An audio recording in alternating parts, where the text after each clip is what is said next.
The Athletic's Diana Rossini, who has been on top of this wide receiver search for the Steelers the entire time. She has had tidbit after tidbit that has kept us afloat. So shout out to Diana Rossini. She dropped 3 names. Technically, she dropped 4 names. Somebody needed to remind her of the NFL rule about the 4th one because it was Deontay Johnson. Can't come back to Pittsburgh. You need 2 years before you could go trade for Deontay Johnson. She dropped 3 other names that she believes could be on the Pittsburgh Steelers radar and could fit the Pittsburgh Steelers by the trade deadline. And she fully expects the Pittsburgh Steelers to make a move by the trade deadline, And I kind of feel the same way that the way I sit here, it just feels like they've done it. They've looked at this for so long. Why not? And I'll give you some names at the end of this that I think are the realistic ones. And they're not fun. They're not exciting. Nobody's sitting around going, ooh, really, that guy? Really? They're going around going, yeah, that's probably not going to work out. But it's still somebody, and I believe the Pittsburgh Steelers are going to do something to add someone before November 5th. The 3 names she named were Darius Slayton of the New York Giants. The Pittsburgh Steelers will meet him on Monday night. Kendrick Bourne of the New England Patriots and KJ Osborne of the New England Patriots. I mean, I have a name here. I want to know if my name matches up with your name, so I'll let you speak first. Of those 3, who would you be pleased with any of them? What one would you be pleased with the most? Let's do this by my rule of thumb. My rule of thumb for the Steelers for the next couple of weeks is if the person we're talking about has less receiving yards than Van Jefferson, we're going to throw it in the garbage pile. That takes out KJ Osborne. That takes out Kendrick Bourne. So the one name remaining is Darius Slayton. So as far as those 2 that are up in New England, I mean, there have been weeks where they have not gotten in at all for the New England Patriots. So do injuries count? I think Bourne just came off of IR. I'm almost positive Bourne just came off IR. All right, well, if we want players that are just coming off of an injury, in 2 weeks, hopefully that's Roman Wilson. I'd rather have him than Kendrick Bourne. Yeah. I think I would put Kendrick Bourne 2 on this list. But definitely above KJ. KJ Osborne doesn't add anything to the Pittsburgh Steelers. I mean, he was exciting in Minnesota with Kirk Cousins. Maybe he comes here and does something. I don't know. But he was a number 3 in Minnesota. I have a hard time believing he's anything more than a number 3 in Pittsburgh. Kendrick Bourne at least has some upside. Like, this is a dude who, New England sold house with everybody. They said Jacoby Myers, nope, not as good. Kendrick Bourne, Juju Smith-Schuster, nope, he ain't Kendrick Bourne. Just to go with Kendrick Bourne here, I think he's got some upside. I don't think he's wide receiver 2 material, but I also think that he is a better route runner and has much more burst to him than Van Jefferson does. And maybe that's something Russell Wilson can work with. I agree with you, though. Darius Slayton's the name here. Darius Slayton's the easy name here. I mean, he doesn't, I don't know if he even fits the Pittsburgh Steelers offense, but do the guys that they have fit the Pittsburgh Steelers offense? I don't know. I have no idea. So why not go get Darius Slayton? Would you rather Darius Slayton over Mike Evans or Mike Williams?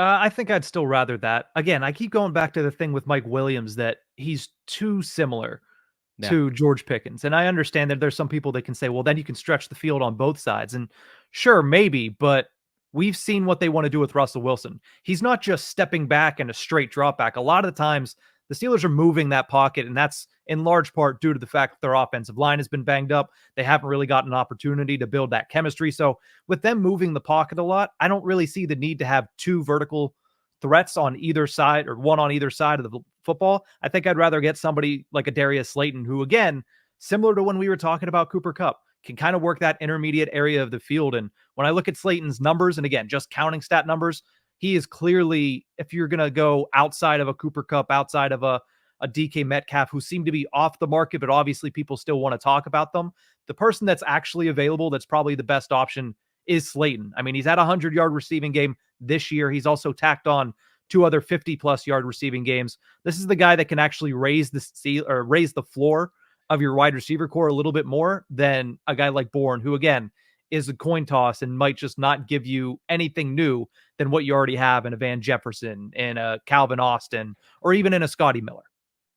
There's this chill in the air. The leaves are hitting the ground, and football is every single weekend. And that, my friends, is what fall is all about. You can make each weekend even more exciting by getting into the action with our partners, DraftKings, the #1 place to bet touchdowns. And right now, all new customers who bet $5 instantly get $200 in bonus bets. Just download the DraftKings Sportsbook app, sign up using my promo code ALLSTEELERS, and guess what? The crown is yours. That's $200 in bonus bets instantly. You could stay in on the action and use that $200 in bonus bets to bet anytime touchdowns on DraftKings, because DraftKings is the place to bet touchdowns. If sports betting is not yet available in your state, don't worry.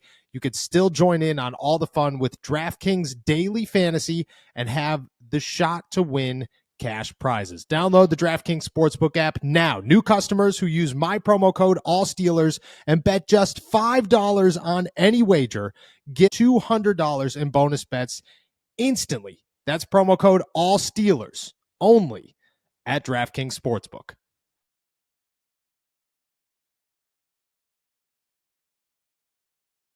Yeah. Oh, yikes.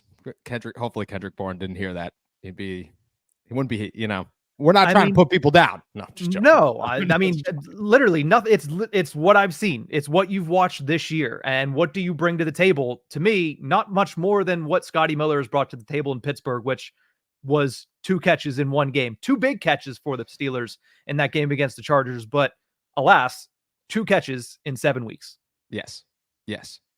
I agree with you. And I agree Darius Slayton is the name. I think bottom line is the Steelers need something different, reliable. 100-yard. I mean, that's to have 100-yard game there simply is just saying there is enough upside here to do something. If you got 100 yards with no offensive line, 0 other receiver, Malik Neighbors, and no quarterback, you're doing pretty all right. You've done some things, you've made some moves, you caught some passes. I think that's an option. What's Darius Slayton go for? I'm not giving up a 4th round pick for Darius Slayton.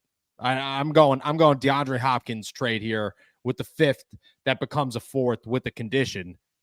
But if you got Justin Fields for a 6th and guys are going for nothing now, I'm going 5th conditional 4th for a Darius Slayton. Maybe a bad player.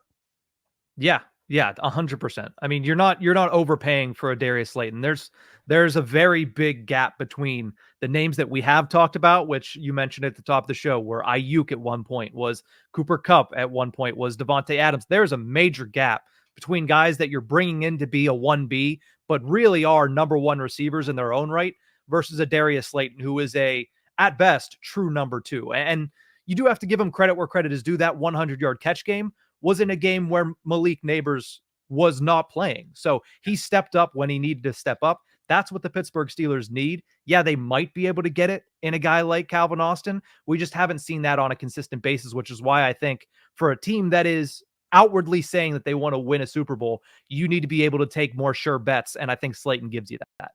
I agree. I 100% agree. And if that's where the Pittsburgh Steelers end up, I'm not complaining.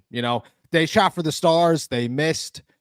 I get it. But this team is 5-2 without a Darius Slayton. This team is 5-2 without a Cooper Kupp. And they've done some things. And this team's 5-2 without either of those guys and played 6 games with a backup quarterback. And granted, Justin Fields is a top 32 quarterback in the NFL. Let's not act like he's not. He's a starting quarterback in this league. He's just not on a team where he can start. That just means that your upside only gets better with any of these.